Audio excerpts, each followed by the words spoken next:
Chapter 14 of Robinson Crusoe. The Life and Adventures of Robinson Crusoe, by Daniel Defoe. Chapter 14. A Dream Realized. Having now brought all my things on shore and secured them, I went back to my boat, and rowed or paddled her along the shore to her old harbour, where I laid her up and made the best of my way to my old habitation, where I found everything safe and quiet. I began now to repose myself, live after my old fashion, and take care of my family affairs. And for a while I lived easy enough, only that I was more vigilant than I used to be, looked out oftener, and did not go abroad so much. And if at any time I did stir with any freedom, it was always to the east part of the island, where I was pretty well satisfied the savages never came, and where I could go without so many precautions, and such a load of arms and ammunition as I always carried with me if I went the other way. I lived in this condition near 2 years more, but my unlucky head, that was always to let me know it was born to make my body miserable, was all these 2 years filled with projects and designs how, if it were possible, I might get away from this island, for sometimes I was for making another voyage to the wreck, though my reason told me there was nothing left there worth the hazard of my voyage; sometimes for a ramble one way, sometimes another;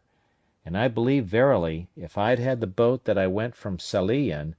I should have ventured to sea, bound anywhere, I knew not whither. I have been, in all my circumstances, a memento to those who are touched with the general plague of mankind, whence, for aught I know, one half of their miseries flow. I mean that of not being satisfied with the station wherein God and nature hath placed them; for, not to look back upon my primitive condition, and the excellent advice of my father, the opposition to which was, as I may call it, my original sin, my subsequent mistakes of the same kind had been the means of my coming into this miserable condition, for had that Providence which so happily seated me at the Brazils, as a planter,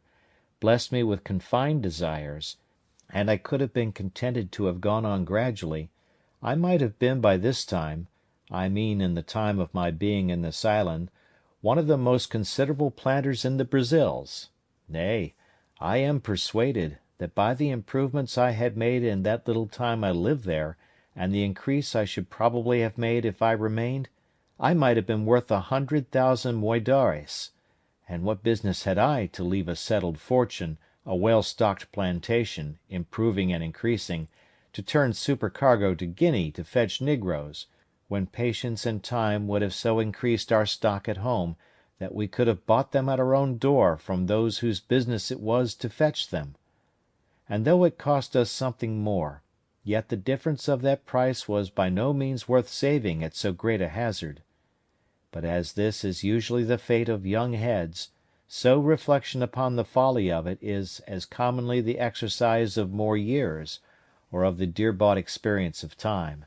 So it was with me now, and yet so deep had the mistake taken root in my temper, that I could not satisfy myself in my station, but was continually poring upon the means and possibility of my escape from this place; and that I may, with greater pleasure to the reader, bring on the remaining part of my story, it may not be improper to give some account of my first conceptions on the subject of this foolish scheme for my escape,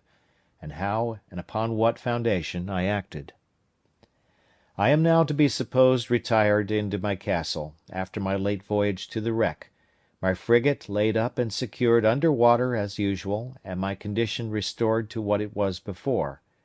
I had more wealth indeed than I had before, but was not at all the richer, for I had no more use for it than the Indians of Peru had before the Spaniards came there. It was one of the nights in the rainy season in March, the 24th year of my first setting foot in this island of solitude. I was lying in my bed or hammock, awake, very well in health, had no pain, no distemper, no uneasiness of body, nor any uneasiness of mind more than ordinary, but could by no means close my eyes, that is, so as to sleep;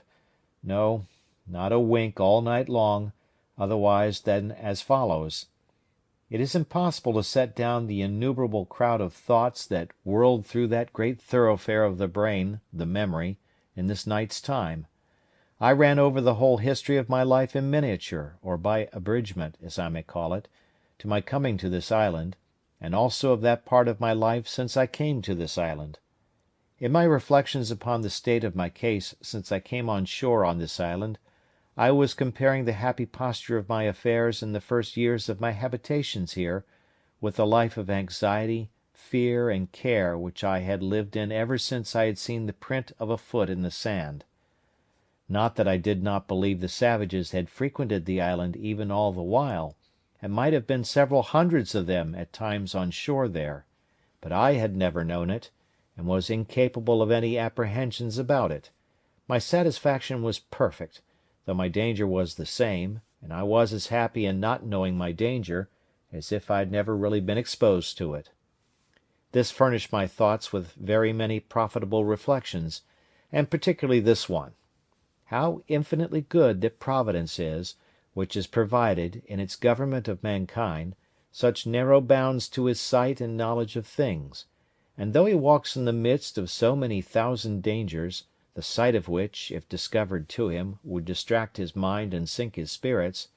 he is kept serene and calm by having the events of things hid from his eyes, and knowing nothing of the dangers which surround him. After these thoughts had for some time entertained me, I came to reflect seriously upon the real danger I had been in for so many years in this very island, and how I had walked about in the greatest security and with all possible tranquillity, even when perhaps nothing but the brow of a hill, a great tree, or the casual approach of night had been between me and the worst kind of destruction, that is, that of falling into the hands of cannibals and savages, who would have seized on me with the same view as I would on a goat or turtle, and would have thought it no more crime to kill and devour me than I did of a pigeon or a curlew.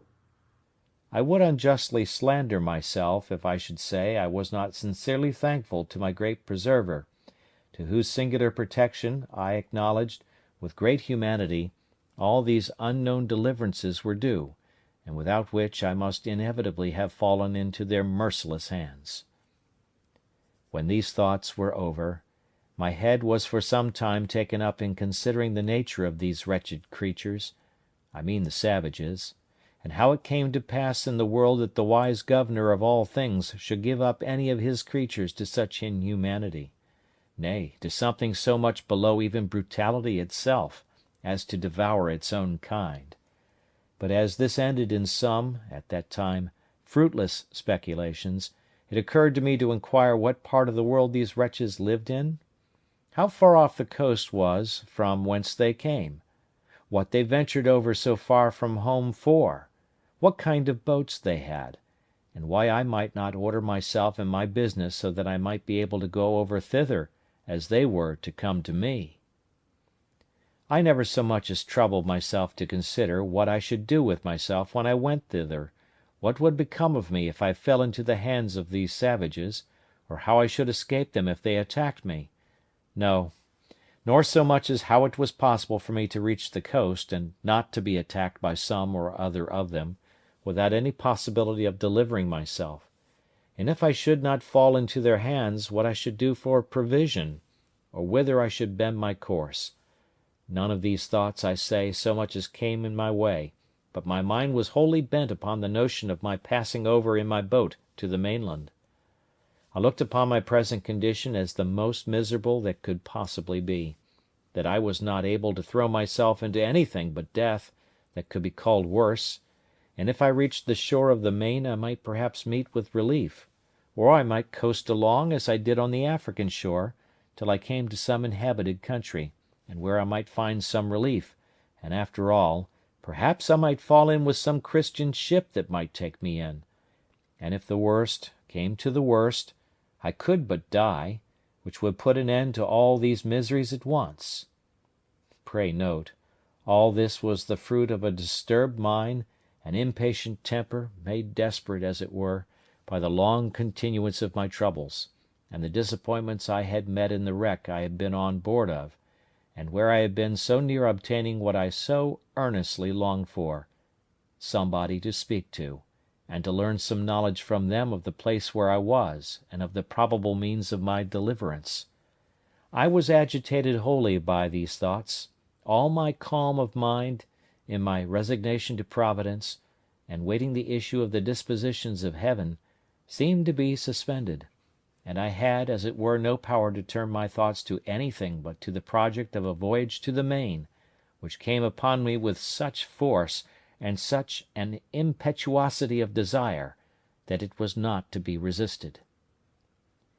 When this had agitated my thoughts for 2 hours or more, with such violence that it set my very blood into a ferment, and my pulse beat as if I had been in a fever, merely with the extraordinary fervour of my mind about it, nature, as if I had been fatigued and exhausted with the very thoughts of it, threw me into a sound sleep. One would have thought I should have dreamed of it, but I did not, nor of anything relating to it; but I dreamed that as I was going out in the morning as usual from my castle, I saw upon the shore 2 canoes and 11 savages coming to land, and that they brought with them another savage whom they were going to kill in order to eat him, when on a sudden the savage that they were going to kill jumped away and ran for his life, and I thought in my sleep that he came running into my little thick grove before my fortification to hide himself, and that I, seeing him alone, and not perceiving that the others sought him that way, showed myself to him, and smiling upon him, encouraged him, that he kneeled down to me, seeming to pray me to assist him, upon which I showed him my ladder, made him go up, and carried him into my cave, and he became my servant, and that as soon as I had got this man, I said to myself,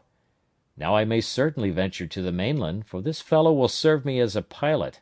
and will tell me what to do, and whither to go for provisions, and whither not to go for fear of being devoured,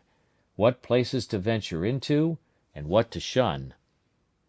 I waked with this thought, and was under such inexpressible impressions of joy at the prospect of my escape in my dream,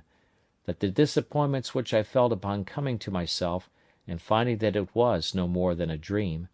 were equally extravagant the other way, and threw me into a very great dejection of spirits. Upon this, however, I made this conclusion, that my only way to go about to attempt an escape was, to endeavour to get a savage into my possession, and if possible it should be one of their prisoners, whom they had condemned to be eaten, and should bring hither to kill. But these thoughts still were attended with this difficulty, that it was impossible to effect this without attacking a whole caravan of them, and killing them all, and this was not only a very desperate attempt, and might miscarry, but on the other hand, I had greatly scrupled the lawfulness of it to myself, and my heart trembled at the thoughts of shedding so much blood, though it was for my deliverance.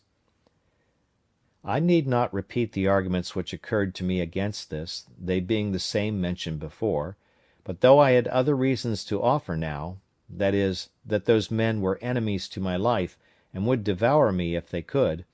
that it was self-preservation in the highest degree to deliver myself from this death of a life, and was acting in my own defence as much as if they were actually assaulting me, and the like. I say, though these things argued for it, yet the thoughts of shedding human blood for my deliverance were very terrible to me, and such as I could by no means reconcile myself to for a great while. However, at last, after many secret disputes with myself, and after great perplexities about it, for all these arguments, one way and another, struggled in my head a long time, the eager prevailing desire of deliverance at length mastered all the rest, and I resolved, if possible, to get one of these savages into my hands, cost what it would. My next thing was to contrive how to do it, and this indeed was very difficult to resolve on, but as I could pitch upon no probable means for it, so I resolved to put myself upon the watch, to see them when they came on shore, and leave the rest to the event, taking such measures as the opportunity should present, let what would be. With these resolutions in my thoughts, I set myself upon the scout as often as possible, and indeed so often that I was heartily tired of it, for it was above a year and a half that I waited, and for great part of that time went out to the West End, and to the southwest corner of the island almost every day, to look for canoes, but none appeared. This was very discouraging, and began to trouble me much, though I cannot say that it did in this case, as it had done some time before, wear off the edge of my desire to the thing, but the longer it seemed to be delayed, the more eager I was for it. In a word, I was not at first so careful to shun the sight of these savages, and avoid being seen by them, as I was now eager to be upon them. Besides, I fancied myself able to manage one, nay, 2 or 3 savages, if I had them, so as to make them entirely slaves to me, to do whatever I should direct them, and to prevent their being able at any time to do me any hurt. It was a great while that I pleased myself with this affair, but nothing still presented itself. All my fancies and schemes came to nothing, for no savages came near me for a great while. About a year and a half after I entertained these notions, and by long musing had, as it were, resolved them all into nothing, for want of an occasion to put them into execution, I was surprised one morning by seeing no less than 5 canoes all on shore together on my side of the island, and the people who belonged to them all landed and out of my sight. The number of them broke all my measures, for seeing so many, and knowing that they always came 4 or 6, or sometimes more in a boat, I could not tell what to think of it, or how to take my measures to attack 20 or 30 men single-handed, so lay still in my castle, perplexed and discomforted. However, I put myself into the same position for an attack that I had formerly provided, and was just ready for action, if anything had presented. Having waited a good while, listening to hear if they made any noise, at length, being very impatient, I set my guns at the foot of my ladder, and clambered up to the top of the hill, by my 2 stages, as usual;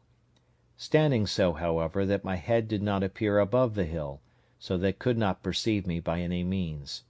Here I observed, by the help of my perspective glass, that they were no less than 30 in number, that they had a fire kindled, and that they had meat dressed. How they had cooked it I knew not, or what it was, but they were all dancing, in I know not how many barbarous gestures and figures, their own way, round the fire.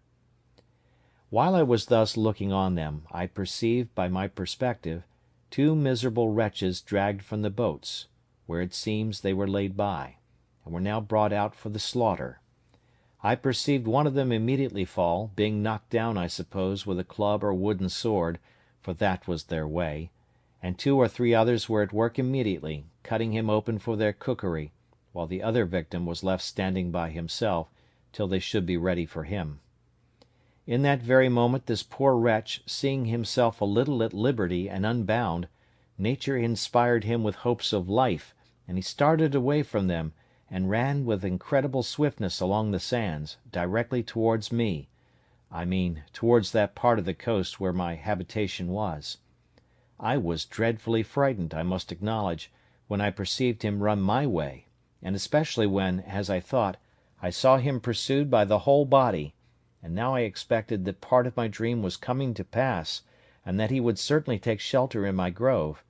but I could not depend, by any means, upon my dream, that the other savages would not pursue him thither and find him there. However, I kept my station, and my spirits began to recover when I found that there was not above 3 men that followed him, and still more was I encouraged when I found that he outstripped them exceedingly in running, and gained ground on them, so that, if he could but hold out for half an hour, I saw easily he would fairly get away from them all. There was between them and my castle the creek, which I mentioned often in the first part of my story, where I landed my cargoes out of the ship, and this I saw plainly he must necessarily swim over, or the poor wretch would be taken there; but when the savage escaping came thither, he made nothing of it, though the tide was then up, but plunging in, swam through in about 30 strokes, or thereabouts, landed, and ran with exceeding strength and swiftness. When the 3 persons came to the creek, I found that 2 of them could swim, but the third could not, and that, standing on the other side, he looked at the others, but went no farther, and soon after went softly back again, which, as it happened, was very well for him in the end.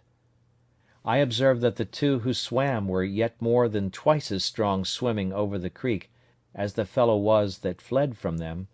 It came very warmly upon my thoughts, and indeed irresistibly, that now was the time to get me a servant, and perhaps a companion or assistant, and that I was plainly called by Providence to save this poor creature's life. I immediately ran down the ladders with all possible expedition, fetched my 2 guns, for they were both at the foot of the ladders, as I observed before, and getting up again with the same haste to the top of the hill, I crossed towards the sea, and having a very short cut, and all downhill, placed myself in the way between the pursuers and the pursued, hallooing aloud to him that fled, who, looking back, was at first perhaps as much frightened at me as at them, but I beckoned with my hand to him to come back, and in the meantime I slowly advanced towards the 2 that followed; then rushing at once upon the foremost, I knocked him down with the stock of my piece.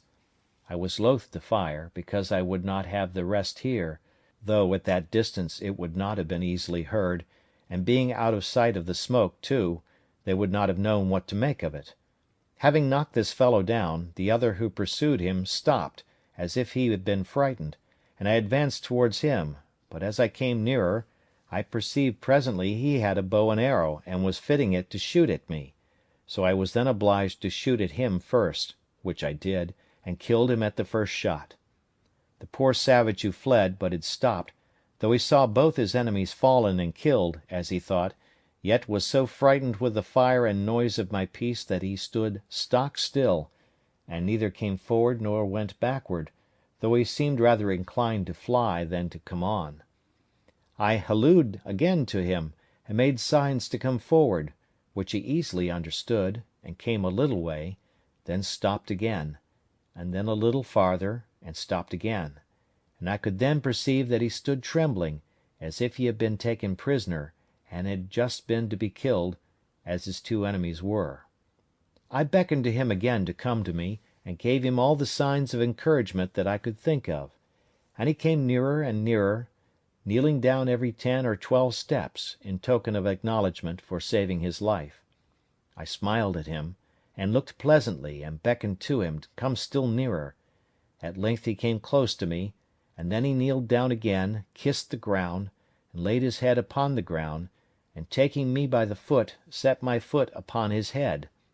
This, it seems, was in token of swearing to be my slave for ever. I took him up and made much of him, and encouraged him all I could. But there was more work to do yet, for I perceived the savage whom I had knocked down was not killed, but stunned with the blow, and began to come to himself. So I pointed to him, and showed him the savage that he was not dead. Upon this he spoke some words to me, and though I could not understand them, yet I thought they were pleasant to hear, for they were the first sound of a man's voice that I had heard, my own excepted, for above 25 years. But there was no time for such reflections now. The savage who was knocked down recovered himself so far as to sit up upon the ground,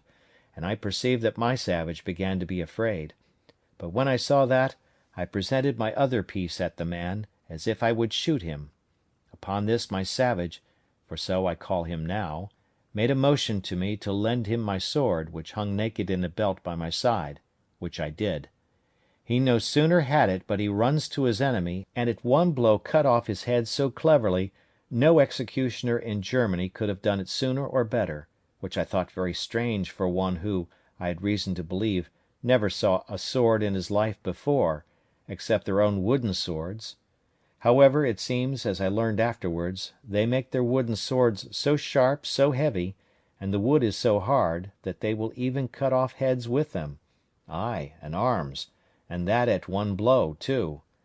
When he had done this, he comes laughing to me in sign of triumph, and brought me the sword again, and with abundance of gestures which I did not understand, laid it down, with the head of the savage that he had killed, just before me. But that which astonished him most was to know how I killed the other Indian so far off. So pointing to him he made signs to me to let him go to him, and I bade him go, as well as I could. When he came to him he stood like one amazed, looking at him, turning him first on one side, then on the other, looking at the wound the bullet had made, which it seems was just in his breast, where it had made a hole, and no great quantity of blood had followed, but he had bled inwardly, for he was quite dead. He took up his bow and arrows, and came back. So I turned to go away, and beckoned him to follow me, making signs to him that more might come after them. Upon this he made signs to me that he should bury them with sand, that they might not be seen by the rest, if they followed, and so I made signs to him again to do so.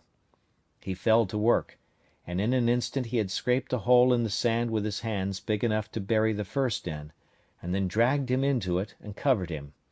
and did so by the other also. I believe he had buried them both in a quarter of an hour. Then, calling away, I carried him, not to my castle, but quite away to my cave, on the farther part of the island, so I did not let my dream come to pass in that part, that he came into my grove for shelter. Here I gave him bread and a bunch of raisins to eat, and a draught of water, which I found he was indeed in great distress for, from his running, and having refreshed him, I made signs for him to go and lie down to sleep, showing him a place where I had laid some rice straw and a blanket upon it, which I used to sleep upon myself sometimes, so the poor creature lay down and went to sleep. He was a comely, handsome fellow, perfectly well made, with straight, strong limbs, not too large, tall and well shaped, and as I reckon about 26 years of age. He had a very good countenance, not a fierce and surly aspect, but seemed to have something very manly in his face, and yet he had all the sweetness and softness of a European in his countenance too, especially when he smiled. His hair was long and black, not curled like wool, his forehead very high and large, and a great vivacity and sparkling sharpness in his eyes. The colour of his skin was not quite black, but very tawny, and yet not an ugly, yellow, nauseous tawny, as the Brazilians and Virginians and other natives of America are, but of a bright kind of a dun olive colour, that had in it something very agreeable, though not very easy to describe. His face was round and plump, his nose small, not flat, like the negroes, a very good mouth, thin lips, and his fine teeth well set, and as white as ivory. After he had slumbered, rather than slept, about half an hour, he awoke again, and came out of the cave to me, for I had been milking my goats which I had in the enclosure just by. When he espied me he came running to me, laying himself down again upon the ground, with all the possible signs of a humble, thankful disposition, making a great many antic gestures to show it. At last he lays his head flat upon the ground, close to my foot, and sets my other foot upon his head, as he had done before, and after this made all the signs to me of subjection, servitude, and submission imaginable, to let me know how he would serve me so long as he lived. I understood him in many things, and let him know I was very well pleased with him. In a little time I began to speak to him, and teach him to speak to me, and first I let him know his name should be Friday, which was the day I saved his life. I called him so for the memory of the time. I likewise taught him to say master, and then let him know that was to be my name. I likewise taught him to say yes and no, and to know the meaning of them. I gave him some milk in an earthen pot, and let him see me drink it before him, and sop my bread in it, and gave him a cake of bread to do the like, which he quickly complied with, and made signs that it was very good for him.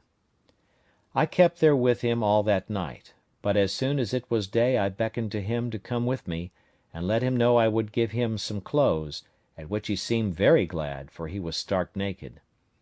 As we went by the place where he had buried the two men, he pointed exactly to the place, and showed me the marks that he had made to find them again, making signs to me that we should dig them up again and eat them. At this I appeared very angry, expressed my abhorrence of it, made as if I would vomit at the thoughts of it, and beckoned with my hand to him to come away, which he did immediately, with great submission. I then led him up to the top of the hill to see if his enemies were gone, and pulling out my glass I looked, and saw plainly the place where they had been, but no appearance of them or their canoes; so it was plain they were gone, and had left their two comrades behind them, without any search after them. But I was not content with this discovery, but having now more courage, and consequently more curiosity, I took my man Friday with me, giving him the sword in his hand, with the bow and arrows at his back, which I found he could use very dexterously, making him carry one gun for me, and I two for myself, and away we marched to the place where these creatures had been, for I had a mind now to get some further intelligence of them. When I came to the place my very blood ran chill in my veins, and my heart sunk within me, at the horror of the spectacle. Indeed, it was a dreadful sight; at least it was so to me, though Friday made nothing of it. The place was covered with human bones, the ground dyed with their blood, and great pieces of flesh left here and there, half eaten, mangled, and scorched; and in short all the tokens of the triumphant feast they had been making there, after a victory over their enemies. I saw 3 skulls, 5 hands, and the bones of 3 or 4 legs and feet, and abundance of other parts of the bodies; and Friday, by his signs, made me understand that they brought over 4 prisoners to feast upon, that 3 of them were eaten up, and that he, pointing to himself, was the 4th; that there had been a great battle between them and their next king, of whose subjects, it seems, he had been one, and that they had taken a great number of prisoners, all which were carried to several places by those who had taken them in the fight, in order to feast upon them, as was done here by these wretches upon those they brought hither. I caused Friday to gather all the skulls, bone, flesh, and whatever remained, and lay them together in a heap, and make a great fire upon it, and burn them all to ashes. I found Friday had still a hankering stomach after some of the flesh, and was still a cannibal in his nature, but I showed so much abhorrence at the very thoughts of it, and at the least appearance of it, that he durst not discover it, for I had by some means let him know that I would kill him if he offered it. When he had done this, we came back to our castle, and there I fell to work for my man Friday, and first of all I gave him a pair of linen drawers, which I had out of the poor gunner's chest I mentioned, which I found in the wreck, and which with a little alteration fitted him very well; and then I made him a jerkin of goatskin, as well as my skill would allow, for I was now grown a tolerably good tailor; and I gave him a cap which I made of hare's skin, very convenient, and fashionable enough;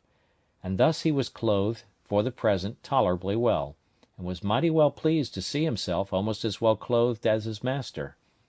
It is true he went awkwardly in these clothes at first; wearing the drawers was very awkward to him, and the sleeves of the waistcoat galled his shoulders and the inside of his arms;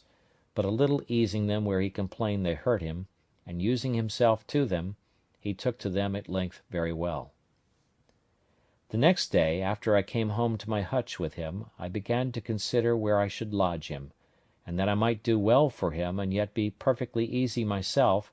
I made a little tent for him in the vacant place between my 2 fortifications, in the inside of the last, and in the outside of the first.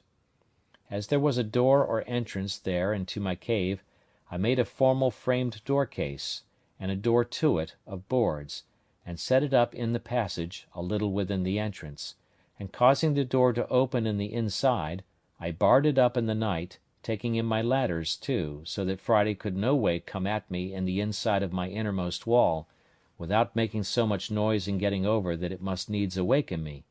for my first wall had now a complete roof over it of long poles, covering all my tent, and leaning up to the side of the hill, which was again laid across with smaller sticks, instead of laths, and then thatched over a great thickness with the rice straw, which was strong like reeds, and at the hole or place which was left to go in or out by the ladder I had placed a kind of trap door, which, if it had been attempted on the outside, would not have opened at all, but would have fallen down and made a great noise. As to weapons, I took them all into my side every night. But I needed none of all this precaution, for never man had a more faithful, loving, sincere servant than Friday was to me, without passions, sullenness, or designs, perfectly obliged and engaged; his very affections were tied to me, like those of a child to a father; and I dare say he would have sacrificed his life to save mine upon any occasion whatsoever. The many testimonies he gave me of this put it out of doubt, and soon convinced me that I needed to use no precautions for my safety on his account. This frequently gave me occasion to observe, and that with wonder, that however it had pleased God in his providence, and in the government of the works of his hands, to take from so great a part of the world of his creatures the best uses to which their faculties and the powers of their souls are adapted, yet that he has bestowed upon them the same powers, the same reason, the same affections, the same sentiments of kindness and obligation, the same passions and resentments of wrongs, the same sense of gratitude, sincerity, fidelity, and all the capacities of doing good and receiving good that he has given to us, and that when he pleases to offer them occasions of exerting these, they are as ready, nay, more ready, to apply them to the right uses for which they were bestowed, than we are. This made me very melancholy sometimes, in reflecting, as the several occasions presented, how mean a use we make of all these, even though we have these powers enlightened by the great lamp of instruction, the Spirit of God, and by the knowledge of his word added to our understanding; and why it has pleased God to hide the like saving knowledge from so many millions of souls, who, if I might judge by this poor savage, would make a much better use of it than we did. From hence I sometimes was led too far, to invade the sovereignty of Providence, and, as it were, arraign the justice of so arbitrary a disposition of things, that should hide that sight from some and reveal it to others, and yet expect a like duty from both. But I shut it up and checked my thoughts with this conclusion: first, that we did not know by what light and law these should be condemned, but that as God was necessarily, and by the nature of his being, infinitely holy and just, so it could not be, but if these creatures were all sentenced to absence from himself, it was on account of sinning against that light which, as the Scripture says, was a law to themselves, and by such rules as their consciences would acknowledge to be just, though the foundation was not discovered to us. And secondly, that still as we are all the clay in the hand of the potter, no vessel could say to him, "Why hast thou formed me thus?" But to return to my new companion. I was greatly delighted with him, and made it my business to teach him everything that was proper to make him useful, handy, and helpful, but especially to make him speak, and understand me when I spoke, and he was the aptest scholar that ever was, and particularly was so merry, so constantly diligent, and so pleased when he could but understand me, or make me understand him, that it was very pleasant for me to talk to him. Now my life began to be so easy that I began to say to myself, that could I but have been safe from more savages, I cared not if I was never to remove from the place where I lived. Chapter 15.